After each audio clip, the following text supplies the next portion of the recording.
ரிஷபம் ராசி ரொம்பவே பொறுமைசாலிங்க. இவங்க பொறுமையை பல கட்டமாக பல பேர் சோதிச்சுக்கிட்டே இருப்பாங்க. இவங்க எல்லாரையும் புரிஞ்சுக்கிட்டு நடந்துகிட்ருப்பாங்க. ஆனால் இவங்கள புரிஞ்சிக்க யாருமே கிடையாது. தன்னுடைய கஷ்டத்தை யார்கிட்ட பகிர்ந்துக்க முடியாமல் தட்டு தடுமாறி திக்கி திணறி ஏங்கி நிற்கும்போது ஒரு பெருத்த அடி கடவுள் கொடுத்துருப்பார். அப்போவும் வலியை மறைச்சிக்கிட்டு தன்னோட குடும்பத்தை சந்தோஷமாக பார்த்துக்கிறதுக்கு முதுகில் பல குத்துகள் அப்படிங்கிறது வாங்கியிருப்பாங்க. துரோகத்துக்கு பல இடங்களில் பலியாகி இருந்திருப்பீங்க. அதாவது நீங்கள் தலைப்பு பார்த்துருப்பீங்க, அடி மேலே அடி வாங்கி மறுத்து போன ஒரு வாழ்க்கை தான் இந்த ரிஷபம் ராசி. அட போங்களா, இது கடவுளே இவ்வளவு தானா, பரவாயில்ல இன்னும் கூட எவ்வளவோ போச்சு, இது மட்டும் என்ன வலியோட வலியாக இதுவும் இருந்துட்டு போட்டோம் அப்படிங்கிற மாதிரி அந்த அளவுக்கு நம்மளுடைய சோகம் அப்படிங்கிறது நமக்கு ஒரு மாதிரி சகிப்புத்தன்மை அப்படிங்கிறது அதிகரிச்சிருச்சு. இன்னொரு முக்கியமான விஷயம், தனிப்பட்ட முறையில் ஜாதகம் பார்க்க இந்த வாரத்துக்கான அப்பாயின்மெண்ட் ஃபிக்ஸ் பண்ண சொல்லி நிறைய பேர் கேட்டிருந்தீங்க. நாம் கண்டினியூவாக இப்போலாம் வீடியோவில் கொடுத்துட்டு தாங்க இருக்கோம். இப்போது ரூபாய் 199க்கு தெளிவாகவும் விளக்கமாகவும் நம்ம ஜாதகம் பார்த்து தரோங்க. அதுவும் இந்த ஒரு மாதம் மட்டுங்க. அது மட்டும் இல்லாமல் தாழ்மையான வேண்டுகோள், இந்த நம்பருக்கு ஃபோன் கால் எதுவும் பண்ண வேணாங்க. ஜஸ்ட்டு உங்கள் வாட்ஸ்அப்பில் இருந்து மெசேஜ் அனுப்புனாலே போதும். உங்களுக்கு தேவையான அனைத்து டீட்டெயிலுமே நம்ம டீமில் இருக்கிறவங்க கொடுத்துருவாங்க. அப்பாயின்மெண்ட் டேட் மற்றும் டைம் ஃபிக்ஸ் பண்ணதற்கு பிறகு அந்த நேரத்தில் நான் உங்களுக்கு ஃபோன் கால் பண்ணி ஜாதகம் பார்த்து பலன்கள் சொல்லிவிடுவேங்க. உங்களுக்கு வாய்ஸ் நோட் வேணும் அப்படின்னாலும் அதையும் நாங்கள் அனுப்பிச்சிடுவோம். ஜஸ்ட் நீங்கள் வாட்ஸ்அப்பில் மெசேஜ் மட்டும் பண்ணாலே போதுங்க, உங்களுக்கு டீட்டெயில் அப்படிங்கிறது சொல்லிவிடுவாங்க. அப்புறம் நிறைய பேர் கேட்குறாங்க எவ்வளோ நேரம் ஆகும்னு. ஃபஸ்ட்டு நாம் ஜனன காலகட்டத்தை பார்த்து பலன்கள் அப்படிங்கிறத சொல்லிவிடுவோம். இதை விட முக்கியமான விஷயம், இங்கே டைம் ஒரு விஷயமே இல்லைங்க.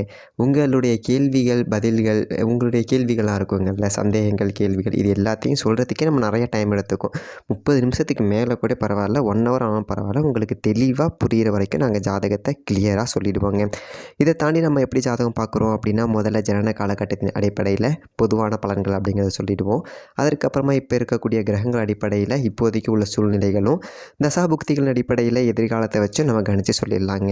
இதை தாண்டி கடைசியாக உங்களுக்கு தெளிவான உங்களுக்கான பரிகாரம் அப்படிங்கிறதையும் சொல்லிவிடுவோம்.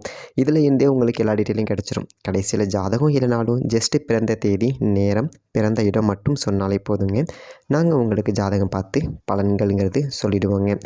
நீங்கள் ஜஸ்ட்டு வாட்ஸ்அப்பில் ஒரு மெசேஜ் மட்டும் பண்ணாலே போதுங்க, உங்களுக்கான எல்லா டீட்டெயிலும் சொல்லிவிடுவாங்க. சரி, ஓகே, வாங்க இன்றைக்கான வீடியோக்குள்ளே நாம் போகலாம். 100% சரிங்களா? இப்போது தலைவிதியில் என்ன இருக்குது அப்படின்னே தெரியலை, உயிர் மட்டும்தான் மிச்சமாக இருக்குது. இப்படிப்பட்ட ஒரு நிலையில் ரிஷபராசிக்காரர்களுக்கு வரக்கூடிய மார்ச் மாதம் 29ஆம் தேதி நடைபெறக்கூடிய சனி பகவானுடைய பெயர்ச்சி என்பது ஒரு மாற்றத்தை கொடுக்குமா இல்லை ஏமாற்றத்தை கொடுக்குமா? நல்லதொரு மாற்றத்தை கொடுக்க போகுது. சரி, சனி பகவானை பார்த்தாலே படையும் நடங்கும். எப்படி சொல்கிறது, பாம்பு பார்த்தா கூட பயப்பட மாட்டாங்க. ஆனால் சனி பகவானோட பேரை கேட்டாலே ஒரு சிலர்லாம் வந்துட்டு ரொம்ப நடுங்குவாங்க. ஏன்னா இது என்னங்க அப்படி பெருசாக பண்ணிடுவார் அப்படின்னா, நீங்கள் செய்யக்கூடிய நல்லதுக்கும் கெட்டதுக்கும் பலன் கொடுக்கக்கூடியவர். சனி பகவானுடைய பெயர் சனீஸ்வர பகவான் அப்படின்னு சொல்கிறதுக்கு தகுந்தாற் போல தான் அவருடைய செயல்பாடுகள் அப்படிங்கிறதும் இருக்கும். நல்லது செஞ்சியா நீ இவரை பார்த்து பயப்பட வேண்டிய அவசியமே கிடையாது. அஷ்டம சனியோ அர்த்தாஷ்டம சனியோ எந்த சனி தசை. ரிஷபம் ராசிக்காரர்களே, சனி பகவான் உங்கள்கிட்ட எதிர்பார்க்கக்கூடிய ஒரு விஷயம் என்ன தெரியுங்களா? எல்லா விதத்துலேயும் கரெக்டாக இருக்கீங்களா? மற்றவங்களுடைய பொருள் மீது ஆசைப்படாமல் இருக்கீங்களா? உங்களுடைய உயர்வுக்கு மட்டும் பாடுபடுறீங்களா? உங்களுடைய உயர்வுக்காக மற்றவங்களுடைய பலி கொடுக்குறீங்களா? இப்படி நிறைய விஷயங்களில் சனீஸ்வர பகவான் வகுத்து வச்சிருக்கிறாரு. அது என்ன ஏது அப்படிங்கிறத இப்போ நம்ம தெளிவாக பார்க்கலாம். சனீஸ்வர பகவானுடைய பயிற்சியின் காரணமாக ரிஷபம் ராசிக்காரர்களுக்கு ராஜயோகம் அப்படிங்கிறதே கிடைக்க போகுது அப்படின்னு சொல்லிட்டு நான் சொல்கிறேன். அதாவது மார்ச் மாதம் 29ஆம் தேதி இந்த சனி பயிற்சியினால் 9 கிரகங்கள்லேயே வலிமையான ஒரு கிரகம்னு பெயர் எடுத்தது இந்த சனி பகவான் தாங்க. ஒரு கிரகம் ஒரு பாவத்தில், ஒரு வீட்டில் அல்லது ஒரு ராசியில் அதிக காலம் சஞ்சரிக்கக்கூடிய ஒரு கிரகமாக சனி பகவான் இருந்தார் அப்படின்னா, சந்திரனை பொறுத்த வரைக்கும் 2 நாள் தான் இருப்பார். மாத கோள்கள்னு சொல்லக்கூடிய புதன் செவ்வாய் சூரியன் இவங்கெல்லாம் வந்துட்டு 1 மாதம் 2 மாதம் இருப்பாங்க. ஒரு ராசியிலேருந்து இன்னொரு ராசிக்கு பயிற்சி ஆகிறதுக்கு எடுத்துப்பாங்க. குரு ராகுலாம் 1 வருஷம் எடுத்துப்பாங்க. ஆனால் சனி பகவான் மட்டும்தான் 2.5 வருஷம் எடுத்துக்கிறாரு. சரி, ஓகே. அப்படிப்பட்ட இந்த ரிஷபம் ராசிக்காரர்களுக்கு இப்போது இந்ததொரு மாதம் எப்படி இருக்கும் அப்படிங்கிறத பற்றி தான் நம்ம இந்த வீடியோவில் தெளிவாக பார்க்க போகிறோம். இந்த மாதத்தில் ஏகப்பட்ட கிரக மாற்றங்கள் அப்படிங்கிறது இருக்கே. அதாவது கிரகங்கள் எல்லாம் அப்படியே ஒன்றோட ஒன்று கூடி போய் மீனராசியில் பெரியதொரு கிரக சேர்க்கை அப்படிங்கிறது இருக்கே. முக்கியமான கிரகங்கள் எல்லாமே மீனம் ராசியில் குரு பகவானோட வீட்டில் கூட போகுது. இந்த மார்ச் மாதம் அப்படின்னு பார்த்தோம் அப்படின்னா குரோதி வருடம் மாசி 17 சனிக்கிழமை கும்பலக்கணம் திருதியில் பிறக்குது. இப்போது இந்த மாதத்தோட கிரக நிலைகள் அப்படின்னு பார்த்தீங்க அப்படின்னா சூரியன் கும்பம் ராசியில் இருக்கார். 15ஆம் தேதி மீனம் ராசிக்கு போகிறாரு. செவ்வாய் மிதுன ராசியில் பலம் அடைஞ்சிட்டார். புதன் மீன ராசியில் இருக்கார். 18ஆம் தேதி வக்ரகதியில் பின்னோக்கி கும்பம் ராசிக்கு போகிறாரு. சுக்கிர பகவான் மீனத்தில் உச்சம். குரு ரிஷப ராசியில் இருக்கார். சனி கும்பம் ராசியில் இருக்கார். நீங்கள் ஆவலோடு எதிர்பார்த்துக்கிட்டு இருந்த சனியினுடைய ஆட்டம் அப்படிங்கிறது மார்ச் 29ஆம் தேதி தொடங்க போகுது மீனம் ராசிக்கு. அதோட ராகு மீனத்தில் இருக்கார். கேது கண்ணியில் இருக்கார். இந்த கிரக அமைப்புகள், ராசி மாற்றங்கள், கிரகங்களோட வக்ரநிலை, பரிவர்த்தனை யோகங்கள், கூட்டு கிரக சேர்க்கைகள் இது எல்லாம் சேர்ந்து பல அதிசயங்கள் அப்படிங்கிறத இந்த ஒரு மாதத்தில் உங்களுக்கு நடத்தி காட்டப் போகுது. சரி, உங்களுடைய ராசிக்கு அப்படி என்னது ஒரு அதிர்ஷ்டம்? நாம் திட்டமிட்டதெல்லாம் நடக்குமா நடக்காதா? அப்படியே பயங்கர சிந்தனையோட இந்த ஒரு வீடியோவை நீங்கள் இப்போ பார்க்க வந்திருப்பீங்க. தொடர்ந்து பாருங்கள். உங்களுக்கு நன்மைகள் அப்படிங்கிறது நடக்கும் அப்படிங்கிற நம்பிக்கையோட வாக்கு சொல்கிறேன். ரிஷபம் ராசி நேயர்களே, உங்களுக்கு இந்த மார்ச் மாதம் எப்படி இருக்குது அப்படின்னா நினச்சது எல்லாமே நடக்கக்கூடிய ஒரு மாதம். அடப்போங்க ஜோசியரே அப்படிங்கிற மாதிரி தான் உங்களுக்கு மனநிலை இருந்திருக்கும். ஏன் அப்படின்னா எங்கே ஒன்றும் சரியில்லை, பொழப்பே நாறுது, நீங்கள் வேறு நினச்சது நடக்குது, அப்படியே வானத்தை வில்லா வளைக்க போகிறேன் அப்படின்னு சொல்ல ஆரம்பிச்சிட்டிங்களா? எங்கே ஒன்றும் நடக்க மாட்டேங்குதே அப்படிங்கிற மாதிரி தான் இருந்திருக்கும். என்ன காரணம் அப்படின்னு பார்த்தீங்க அப்படின்னா கடந்த காலகட்டம் அப்படிங்கிறது உங்களுக்கு அப்படி நடந்து போச்சு. வேறு ஒன்றும் பண்ண முடியாது அப்படிங்கிற ஒரு நிலைமை. ஆனால் இந்த ஒரு மாதத்தில் நிச்சயமாக உங்களுக்கு நல்லது நடக்கும். கிரக நிலைகள் அப்படிங்கிறத பார்த்தாலே தெரியும். பெரும்பகுதி கிரகங்கள் மீனம் ராசியில் இருக்குது. கிரகங்களுடைய ராஜா சூரியன் மீன ராசிக்கு வரப்போகிறாரு. சனி மீன ராசிக்கு வரப்போகிறாரு. சுக்கிரன் ராசிக்கு அதிபதி சுக்கிர பகவான் உச்சத்தில் மீனம் ராசியில் இருக்கிறாரு. புதன் மீன ராசியில் இருக்கிறாரு. வக்ரகதியாகி பின்னோக்கி கும்பத்துக்கு போக போகிறாரு. இப்படி எல்லா கிரகங்களும் பார்த்தீங்க அப்படின்னா மீனம் ராசியில் இருக்குது அப்படிங்கிறது எப்படி கிடைக்காத ஒரு வரம் அப்படின்னு நம்ம சொல்லிவிடலாம். ஏன்னா மீனம் அப்படிங்கிறது உங்களுடைய ராசியை பொறுத்த வரைக்கும் லாப வீடு. லாப வீட்டில் கிரகங்கள் ஒன்று கொடுது அப்படிங்கும்போது லாபம் அப்படிங்கிறது 4ஆம் பக்கத்தில் இருந்து வரப்போகுது அப்படி சொல்லிட்டு அர்த்தம். அதாவது பணம் பல வழியில் வந்துட்டு பாக்கெட் நிரப்புன்னு சொல்லுவாங்க பார்த்தீங்களா? அது முக அலங்காரத்துக்காக சொல்கிறது கிடையாது. உண்மையிலே இந்த ஒரு மாதத்தில் பணம் பல வழியில் வந்துட்டு உங்களுடைய பாக்கெட் அப்படிங்கிறத நிரப்ப போகுது. அதில் எந்த விதமான ஒரு மாற்றம் அப்படிங்கிறதும் கிடையாது. அதாவது மாத தொடக்கத்திலேயே சுக்கிர பகவான் உச்சம். எங்கே உச்சம் அடைஞ்சிருக்கிறாரு அப்படின்னா லாப வீட்டில் மீனம் ராசியில் உச்சம் அடைஞ்சிருக்கிறாரு. அவரோட உட்கார்ந்துருக்க வீடு கொடுத்தாரு பார்த்தீங்களா குரு, அவர் வந்துட்டு உங்களுடைய சொந்த வீட்டில் இருக்கிறாரு. இவர் அவருக்கு வீடு கொடுத்துருக்காரு, அவர் இவருக்கு வீடு கொடுத்துருக்கிறாரு. பரிவர்த்தனை யோகம் அப்படிங்கிற ஒரு அற்புதமான யோகம். அப்போ தொட்டதெல்லாம் தொடங்கும். தொழில் வெற்றி நடைபோடும். ஒரு தொழில் பண்ணிகிட்டு இருந்தேன், மூடி வச்சுருக்கேன், என்ன பண்ணுறது அப்படின்னு சொல்லிட்டு தெரியலை. அடுத்து முதலீடு இல்லை என்ன செய்யலாம் அப்படிங்கிற ஒரு சிந்தனை ஒன்றும் இல்லை அப்படிங்கிற மாதிரி இருந்தவங்களுக்கு கூட தொழில் வளர்ச்சி பாதையை நோக்கி போக போகுது. அது ஒரு நல்லதொரு நேரம் அப்படின்னே சொல்லலாம்.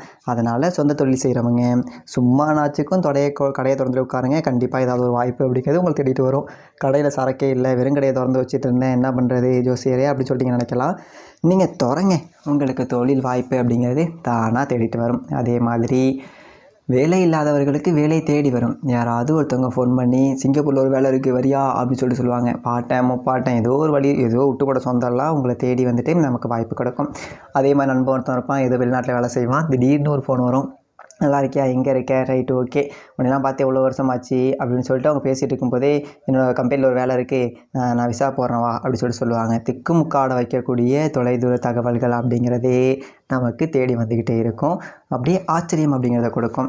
அதோட 15ஆம் தேதிக்கு மேலே மீனம் ராசிக்கு சூரியன் வேறு வராரு. கிரகங்களுடைய ராஜா சூரியன் குருவோட வீட்டுக்கு வராரு, நட்பு வீட்டுக்கு. அப்படிங்கும்போதே உங்களுடைய ராசி அதிபதியோடு இணைய போகிறார். அப்படிங்கும்போதே அரசு வழி காரியங்களில் அனுகூலம் அப்படிங்கிறது இருக்குது.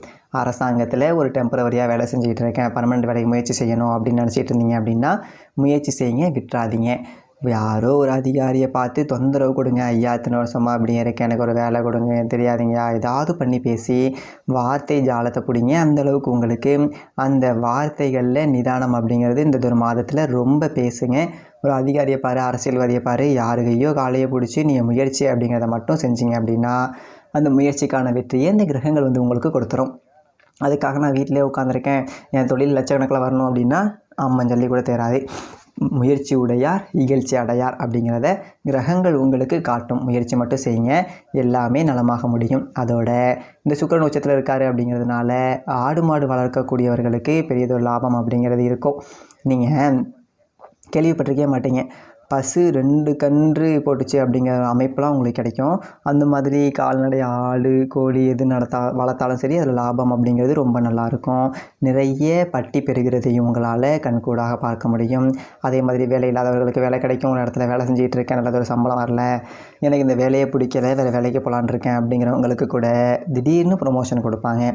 எரிஞ்சு விழுந்த அதிகாரி நம்மளை கூப்பிட்டு நல்லபடியாக பேசுவார், பா இந்த வேலையை பாருப்பா அப்படின்னு. அதே மாதிரி வேறு இடத்துலேருந்து கூட அழைப்பு வரும். நிறைய நமக்கு டிமாண்ட் அப்படிங்கிறது இந்த ஒரு மாதத்தில் இருக்கும்.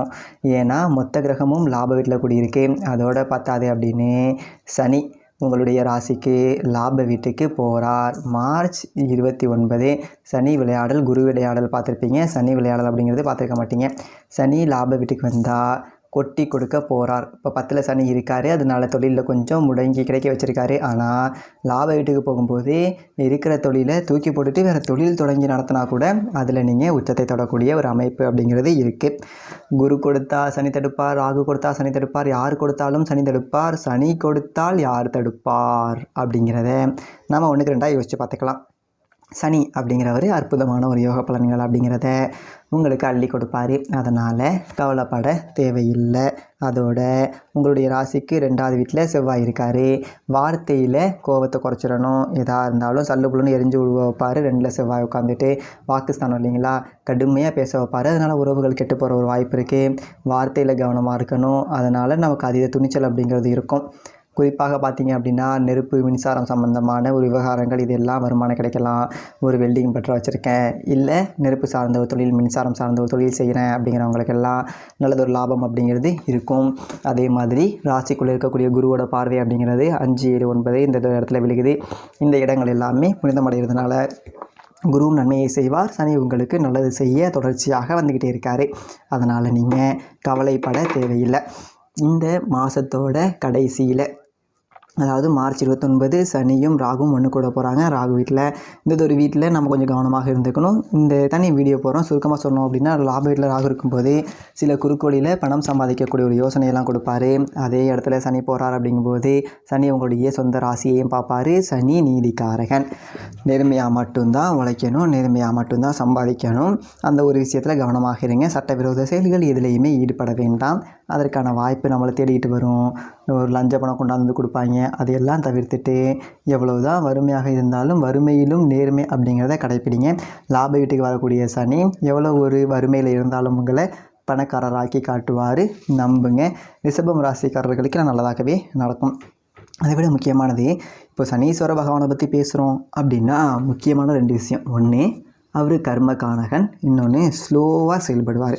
ஸோ இந்த ஒரு டைமில் சனி பகவானுடைய இந்த ஒரு, அதாவது 11ஆம் இடம் லாப வீட்டில் இருக்கிறாருங்களா. ஸோ லாபஸ்தானத்தில் சனி பகவான் இருக்கும்போது நம்ம 2 விஷயத்தை பற்றி பேசுகிறோங்களா. ஒன்று, கர்மகாரகன் ஸ்லோவாக லாபம் கிடைச்சாலும் ஸ்லோவாக தான் கிடைக்கும். நம்ம அதுக்கான டைம் கொடுக்கணும். இப்போது ஒரு மரம் வளர்த்து அதுலேருந்து ஒரு பழம் சாப்பிட்ணும் அப்படின்னா, ஒரு தென்னை மரம் வளர்த்து அதுலேருந்து ஒரு இளநீ குடிக்கணும் அப்படின்னா கூட நீங்கள் அதாவது ஸ்பீடாக வளருங்களா. குட்டை தென்னை மரம், குட்டை வகையை சேர்ந்த தென்னை மரம் வச்சிங்க அப்படின்னா கூட 3 வருஷம் ஆகும். அது வரைக்கும் நீங்கள் பொறுமையாக இருக்கணும், சரிங்களா.